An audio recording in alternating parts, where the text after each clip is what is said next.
Well, hello and welcome to another episode of More Perfect Marketing. My name is David Baer, and I'm so delighted to have back with us James Hipkin, who's going to be sharing some insights on websites, web design, although really what we're talking about is the content of the site. But I think look at the site as well is somewhat important. So think about the last time that you went out looking to solve a problem you had. Maybe you needed to, buy a piece of equipment. You needed to, get something that fit perfectly in a certain place in your house, and you jumped online and you started, Googling, and you landed on a website that just didn't seem to answer the question that you had in mind, right? You got to this website and it started telling you about the ingredients or the mechanisms inside the thing, and you just wanted to know, well,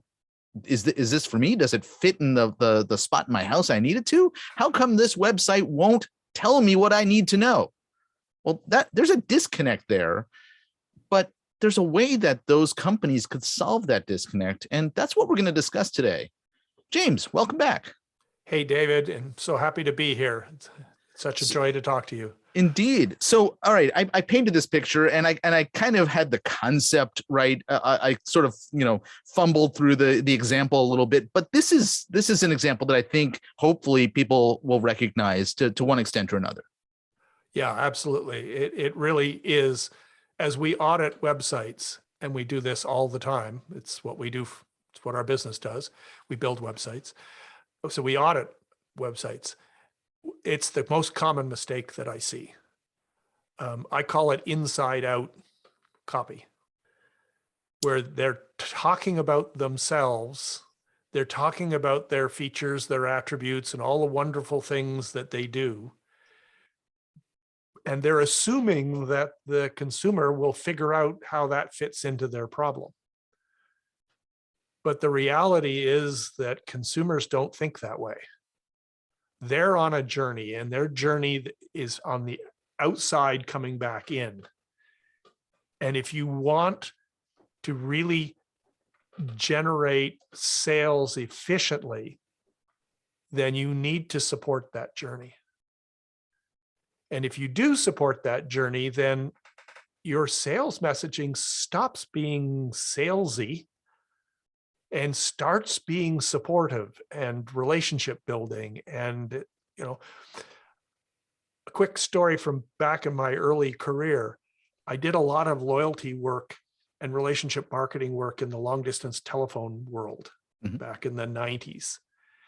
This is back during the long distance wars when AT&T was sending checks to people, and MCI had friends and family, and Sprint had various things going on with pins dropping and whatnot. I mean, Sprint was a classic example. They were talking about their pin drop, which was a feature, an attribute, right? They had high quality net cable in the ground. Big deal, yeah. Right? And so what happened was, I was sitting in a meeting listening to a researcher talking about loyalty, and he said in his experience, 90% of loyalty problems can be traced to a flawed sales process. And that's what got me thinking about this whole thing around, well, what is the sales process and why is it flawed?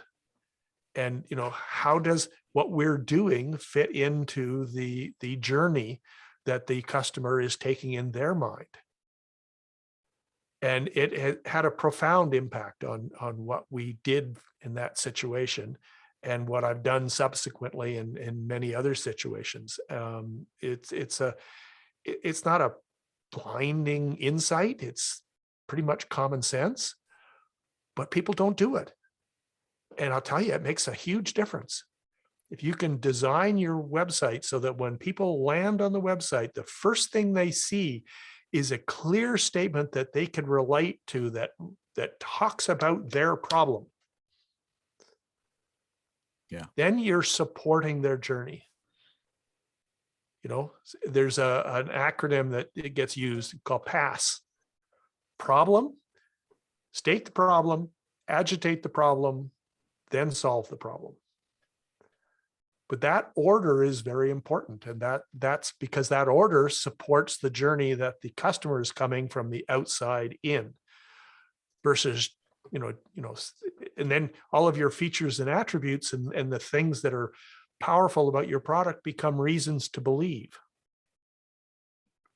I want to jump back to your to promise. I want to jump back to this point that you made, and then we'll continue along this line. But you said something really interesting about the flawed sales process, and immediately in my mind, I was actually thinking about the salesman experience, getting in front of somebody who is trying to convince you to make a purchase, and there are salespeople who do exactly what you're describing a well-constructed website can do. And then there are the salespeople who either bully you into making a purchase that you're really not comfortable with, right? Well, that's going to adversely affect loyalty. And then there's people who confuse you by focusing on the wrong things, which is the other example of what we've been talking about. And either you buy out of frustration or you don't buy at all. Right. Or they frighten you into buying. Okay. Or they bribe you into buying. These are all techniques that get used, and they work and to a degree, but they don't build any kind of long-term relationship with customers. And the reality is it's that the value is in that long-term relationship. The value is in not because the first purchase is not the most important purchase. The second purchase is the most important purchase, because when they buy a second time, the chances they'll buy a third time are exponentially improved. And loyal customers, I mean, they're so important. I've done work with large credit card companies like Visa, for example. I've done work with banks. I've seen the power that loyal customers can drive in terms of their contribution to revenue. I mean, a loyal customer builds revenue 5 ways. This was originally documented in an older book called The Loyalty Effect by a guy named Reichheld. He was a Bain consultant. Okay. I'm not claiming, I originated these ideas, but they're super, super valid. I mean, the longer a customer stays with you, the more return you have on the investment required to acquire them in the first place. Yeah. The longer the customer stays with you, the better they understand the product or service you're using, lower support costs.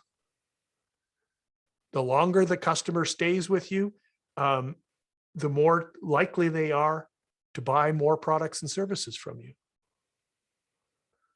The longer the customer stays with you, the better they understand your value proposition. You don't have to bribe them to keep them in business with you. And then finally, the loyal customers advocate for you, right? They'll tell their friends about what you're doing, which is the most cost-effective form of marketing out there. So a small increase in loyalty in a customer base will have a hugely disproportionate impact on the net present value of that customer base, like from 20% to over 100%, just by keeping your best customers longer. So the sales process is where this all starts. And it's vital that businesses recognize this and, become a supportive partner with their customers on their journey, rather than all those other techniques that we just talked about. I love this concept. We often think about, and I think if anybody who's listening is an employer, right, one of the statistics in that space in terms of employee retention, which is very similar to customer retention, sure it is solid onboarding, successful onboarding. Right. And so it's really the initial experience that you have that is so critically important, which is what you're trying to focus on in this argument. But also it sounds like you have a solution when it comes to how to position a business through their web presence or their website specifically, right, to be able to develop that relationship, which turns into loyalty. So you want to sort of walk us through a little bit of that? Sure. I mean, when we first talked a few months ago, we talked about the hub and spoke strategy. And the concept there is that the website, which is your most valuable digital asset, it's the most valuable digital asset that you own. Your email list is the other one. The rest of it's rented space, rented land. On the website, when people come in and they've made that purchase, interest is a bell curve. Their interest doesn't vanish as soon as they make that purchase. They're looking for confirmation that you value their business. They're looking for recognition that you're there for them and that you're supporting what they're trying to do. They're very open to that. They're also very open to the competitive messages that they're hearing, because did I make the right decision here? Mm-hmm. So that's your immediately post-purchase, the onboarding that you quite rightly called out. That's the chance where you've got to move the relationship from being a product with a name and start creating relationship equity, which is value that goes beyond the functional and transactional benefits of the product. And that relationship equity is what creates a brand. There's a lot of brands that are actually products with names. They really aren't brands. Mm-hmm. A true brand, there's a relationship equity that exists where the consumer thinks about this is a real fantastic service for me. And yeah, it's a little bit more expensive, but my God, they're always there for me. They're giving me more information. And there's, for example, onboarding email might, list 5 or 6 different ways that you can use the product or service, and then offer an opportunity for the customer to, hey, if you're not sure, here's a 800 number. There's no queue, goes directly to a support person. You're important to us. Now, the financial people in this world will go, oh my God, no, you can't do that, right? But the payback, the return on keeping those customers and establishing that relationship is massive. I mean, when we did the program for Sprint Long Distance over the course of a 5-year period, the last 4 years of that 5-year period, we were generating a 20% annual growth rate on a $2 billion base of business, and they never changed market share. I love this. I want to push back on one thing I heard you say, and it just came out, and you went right by it. But you said that the consumer might be thinking, sure, it's a little bit more expensive, but, and I think that, and I'm curious to hear your reaction to this comment. If a business is doing this properly, the consumer isn't thinking about the price at all. It's irrelevant. You're right. You're right. They've moved. They see the value. They understand the value. I mean, they're prepared to pay the full price because the value is there for them. Mm-hmm. Yeah,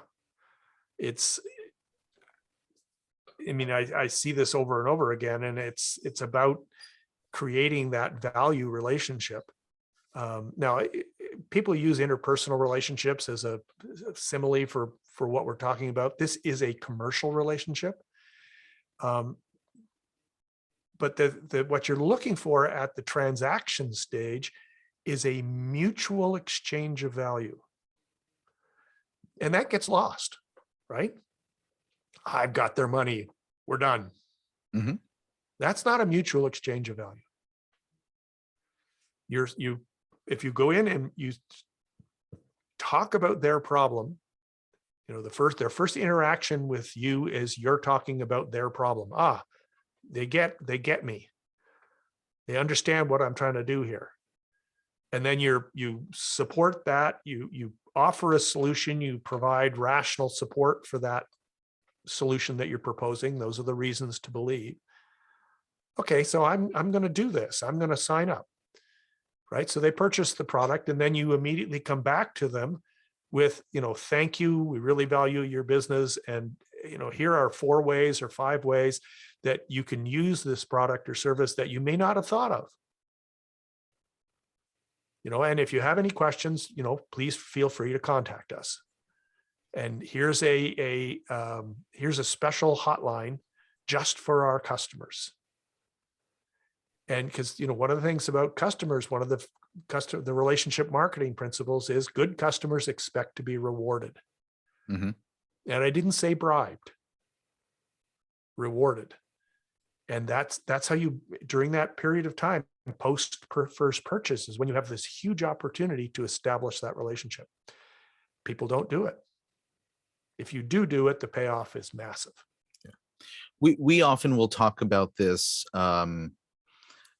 We refer to it as ease of transition from prospect to buyer to customer. Mm-hmm. And the concept, to extend it a little bit further, is not only do you over deliver in the very first moments after they say yes, Mm-hmm. whatever that looks like, but that as part of the process too, you preempt buyer's remorse, right? You Mm-hmm. do something that makes them go, wow, I knew I was getting this, but I didn't realize I was getting all of this too. Yes, exactly.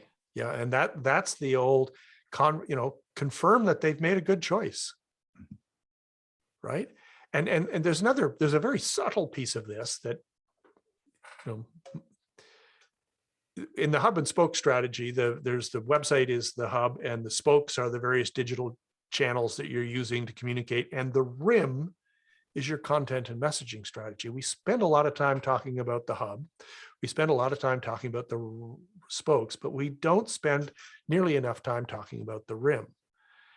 That content messaging strategy, there's a subtle shift that should happen between your advertising and prospect marketing and the tonality and the presentation that you make there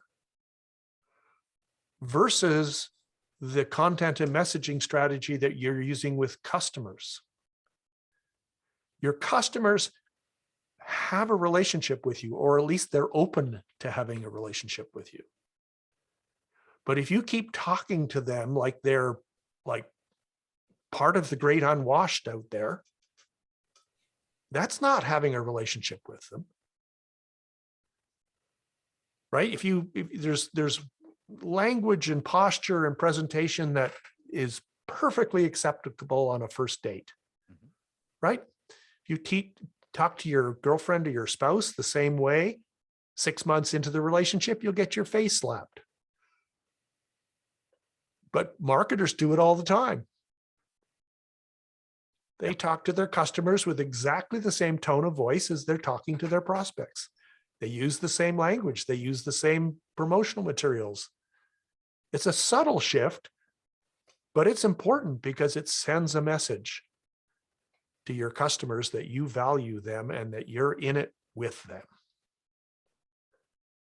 So I want to apply some practical examples to the theory that you're sharing, because I can envision ways that you can do all of these things, like mm-hmm. talking about getting somebody to opt into an email list, and there's an educational sort of tone and content there, and then once they're a customer, well, you want to shift the language to them being an insider.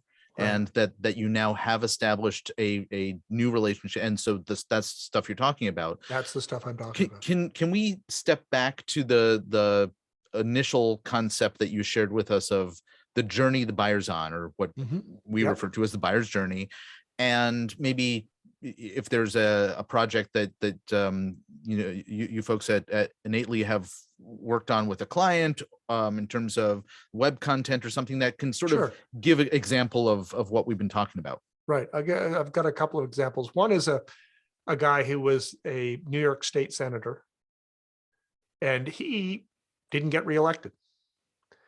And he was a lawyer, and so he put out his shingle and said, I am a lobbyist, and I can, I have all this experience of these years in the legislature. I understand the New York State law, wrote some of them, very qualified to do what he's doing. He wasn't getting any traction. So he heard about us through one of our other customers, and he reached out to us, and I sat and I reviewed his existing website. And I'm like, Craig, it's all inside out. You're talking about yourself. And he said, well, that's who they're hiring. He said, yes, I know, but you're jumping the gun here. They're on a journey. The reason they got to your website is because they heard about you through some word of mouth or something you posted on LinkedIn or something. They went to your website for confirmation. And the thing they're trying to confirm is that you understand their problem. Then your credentials are important because they provide reasons to believe that your proposed solution is reasonable. But that order, that work, that supports their journey versus, hi, my name is your place or mine. Mm-hmm. That doesn't work. Didn't work when I was young. It's not going to work for you. It's not going to work for marketing. People do it all the time. I don't know why they keep banging away at this idea, no pun intended. But that you have to support that journey. And when we did, and then in January, Craig called me up and said, hey, the website's a couple of years old. Do you think we need to refresh it? And I'm like, so how's your business? He said, I can't get the phone to stop ringing. I said, no, I think we should probably just leave it alone. It's doing the job for you. And that's a mistake that I see. Another mistake that I see, there's the inside out versus outside in, but the other one is misunderstanding the primary objective of the website. The knee-jerk reaction from most people is, well, it's conversion, right? I need to get leads. Okay. That's wrong in the vast majority of cases. If you're generating 7 figures in traffic to your website every day organically, then sure, conversion is a great thing. If you're an e-commerce website and you're getting that kind of traffic, then absolutely. But that isn't most businesses. Most businesses are getting, particularly professional services, are getting their business from word of mouth and referrals. And the first thing that executive does, here's about executive A tells executive B about this great CPA. And so the executive B goes to the CPA's website to find out, okay, do these people understand my problem? And they get a whole lot of old white guys in blue suits staring out from pictures, talking about their credentials. And he's like, and they leave. And you can't see that null set. You can't see all the people that went to your website for confirmation and didn't get it. Well, Now, you can. There are analytics tools that will help you realize that that sort of thing is happening. But yes, that's a very common practice. And I bet anybody listening can think about all the dozens of sites that they do this on all the time. Yep, exactly. And so that if you think about it, if my primary objective is confirmation versus conversion, conversion is still part of the mix, but my primary number one goal is confirmation. That fits into the journey. That supports the customer's journey. That recognizes how people shop. And this happens. You can't break this rule. I mean, it can happen quickly, but the more important the decision, and when I say important, you insert expensive, the more higher the dollar value, et cetera, the more elongated this process becomes. But it's always there. They go through consideration. What are my choices? What are my options? They go into prospecting. I need to make a choice. They make that first picked purchase. Then they're, okay, was this a good idea? The buyer's remorse that you mentioned. They go through this journey, and it's super important to recognize this journey. And what's funny, people will call me up and want to talk to me about websites, and I'll spend 30 minutes talking to them about everything but their website. Because if you don't have this stuff sorted out, the best website in the world is not going to work. I pretty websites I love. auditing pretty websites. I mean, they spent thousands of dollars with a designer and they've got something that is, oh my God, it's aesthetically so pleasing. And I say to the business owner, okay, so what am I supposed to do when I get here? Yeah. That's not clear. There's two things that I will often, by the way, I don't design websites. I've dabbled in it. I was one of those people who, probably pops up. I actually never solicited anybody in a Facebook group saying I can build you a website, but people would come to me and say, David, you probably know how to do this stuff. So that's the extent of my website build. But the things that you talk about here, I will often refer to in a couple of ways. First is when somebody arrives on the website, that there's a confirmation that they're in the right place. That's the very first thing that I want to make sure of. And so the question that you raise, where you're not even talking about the website, probably is trying to figure out, well, what do these prospects want? What are they trying to solve? What are they trying to address? Right. The second thing is, I always butcher the Robert Collier quote, but it's something along the lines of getting in the middle of the conversation going on inside the prospect's mind. Yes. And that helps to reinforce the, yes, you are in the right place if you can demonstrate that. Exactly. Yep. Absolutely. You're supporting their journey versus throwing a roadblock into it. And you're not making them, you're making them think about how they're going to solve their problems versus making them think about having to sort through these obtuse references. I mean, that's one of the principal UX principles that is fundamentally understood is don't make them think, right? Things need to be intuitive. They just need to get there and be able to scan a headline and go, yep, that's what I'm looking for. Yeah. By the way, that's a point that you made. Don't make them think, that I constantly have an argument with my business partner on, because, for some businesses, we think, well, we want to impress people with how smart we are or how accomplished we are. And we want to use big words and we want to make them jump through hoops or whatever else we want to do to kind of position ourselves. Right.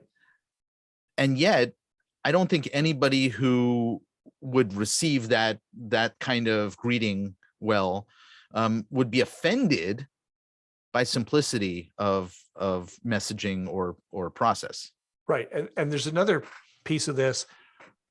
Way back in the day, when I was a young account executive at the advertising agency, I was assigned to the business development team for a period of time, and we were pitching some client. I don't remember the client. And the silver fox was the guy who was running the team. And I was young. So up on my high horse about this client's doing this wrong, right? And he said something to me that just knocked me over and stuck. And it's been one of my underlying principles. You can't fix the client's problems until they are in fact the client. So the purpose of the sales process, the purpose of this conversation we've been having about journey, is to get them as a client and recognize, like, for example, one of the things I talk about with websites is there needs to be a clear call to action. And that call to action doesn't necessarily mean book of call or, et cetera. It's a larger concept of, inside of your target audience, there are going to be subgroups. Make the path clear for those subgroups. If you're this kind of person, you want to go down this path. You want to click here. If you're this other kind of person, you want to click here. And when they make that action, they take that action and they go to that next page, they're giving you permission to give them more information. So, and they're much more willing to absorb more information. So homepage should be very copy light and very focused on supporting the journey. But when they click through, that landing page from that click can be, that's where you can put your $5 words. That's where you can spend more time explaining, but you're going to explain it in terms relative to the needs of that subgroup. I recently audited the website for a professional public speaker, and she had 3 different audiences. She wanted to book public speaking things, but she had 3 different audiences. There was the event organizers who were looking for paid keynotes. There were the business executives that were looking for training on how to be more effective public speakers. And there were the HR executives who were looking for a methodology to teach better communication to staff inside their company. It's all under the umbrella of public speaking, but 3 specific subgroups. So I got her to rework the thing so that those paths were clear, and the landing page underneath each one of those paths was very much focused on that particular audience, and the difference it's made to her has been immense. Yeah. And I think we all see these, confusing sites out there that if only they gave us the right path and the proper call to action and at the proper time, it would be so much easier to buy the things we want to buy, wouldn't it? Exactly. So we're at the end of our time together, and this is where we insert our call to action for business owners who resonate with what you've been talking about this whole time. There's probably some folks who would like to get in touch with you. How can they do that? Well, David, thank you for that. If you've resonated with what we've been talking about today, and you're wondering to yourself, is my website up to the task? There are 6 ways to engage a website visitor in 6 seconds or less. I wish that was more time. There really isn't. And so what we do is I can offer to your listeners a free 6 seconds or less website audit. This is normally a value of $500, but for your audience, I'm more than happy to do it for free. And if they go to 6secondsorless.com, that's 6secondsorless.com, they can book time with me. We'll go through their website. We'll talk about some of these principles. We'll, take it apart a little bit and go through, the simple improvements that can be made. And I'll be able to share some of our experience and knowledge with them. Excellent. That's really cool. It's 6secondsorless.com. 6 is spelled out. It's not the number. Both work. Both work. Well, I just typed in 1 to test it, so it's good to know they both work. And I'll make sure to leave that link in the show notes as well. Yeah, I love doing it.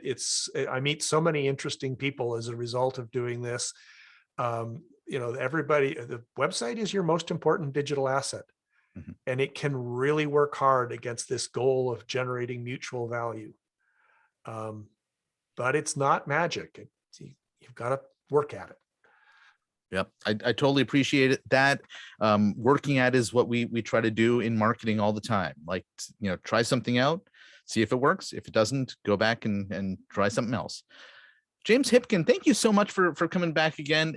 I always learn so much when I have the opportunity to hear your thoughts and the way that you think about what some of us will think, gosh, it's just a website. That's so simple, but there's so much more to it. And you've made that clear in today's conversation. So thank you for joining us. It's been my pleasure, David. Thank you for having me.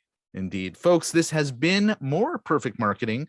If you found this conversation useful and you know somebody who could also benefit from it, please, by all means, share it. And I hope to see you back here again on another episode real soon. Take care.